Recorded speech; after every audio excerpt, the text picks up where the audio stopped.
kulanti wanaagsan oo wacan meel kastoo dunida ka joogtaan ummadda Soomaaliyeed ay fariintan kooban ayaan waxaan jecelahay inaan halkan ku duubo lana wadaago walaalaha Soomaaliyeed ee dunida daafaheeda jooga.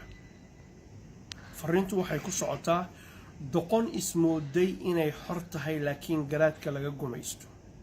Doqontaas ayaa siyaabo fara badan mar walba aad u aragtaan ama u maqashaan ayagoo ka sheekeynaya reehebel waa xun yihiin, reehebel waa fiican yihiin, annagu waxaan nahay lafta geela badha, annagu waxaan nahay laf weyn iyo waxyaalaha la midka ah.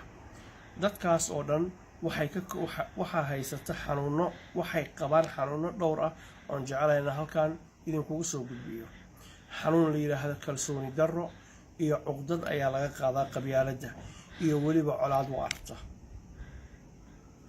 28 sano oo dalkeena hooyo uu burbursanaa ayaa waxaan hareeyay qoysas dhowr ah oo ayagu doonaya inay dad iyo dalba ayaga u taliyaan. qoysaskaas oo si fiican u taqaanaan kuna caanbaxay fashilaad, ceeb, hagardaamo iyo shisheeye u shaqee in yar oo kamid ah oo madax sheegata weeyaan. qoysasku yay kala yihiin, qabiilkiina ayaa kamid ah, kan aniga la igu sheega ayaa kamid ah.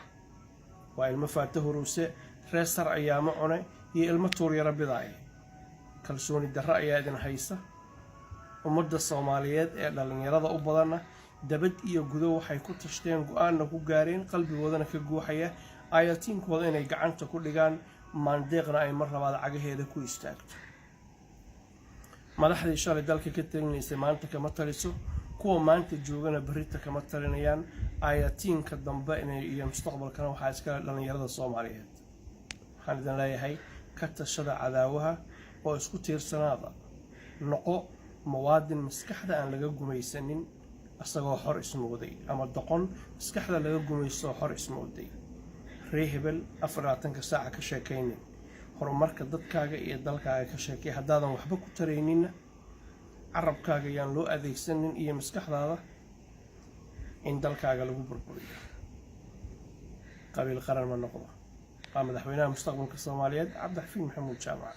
fadlan faafi fariintan. waa mahadsantahay.